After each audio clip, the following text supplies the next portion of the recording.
Hindi mo naman kailangan magmadali. At hindi mo din pwedeng ipilit yung mga bagay na imposibleng mangyari.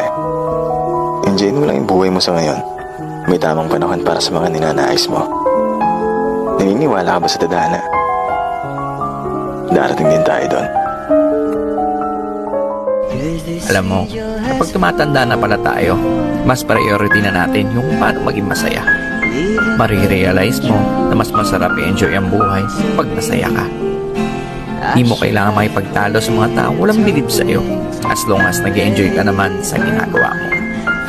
Maiksi lang ang buhay natin. Hindi natin kailangan makipag-argumento.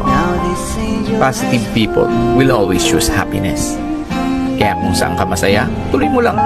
Enjoy lang natin ang ating buhay kung saan tayo nagiging masaya. Did what I did because I love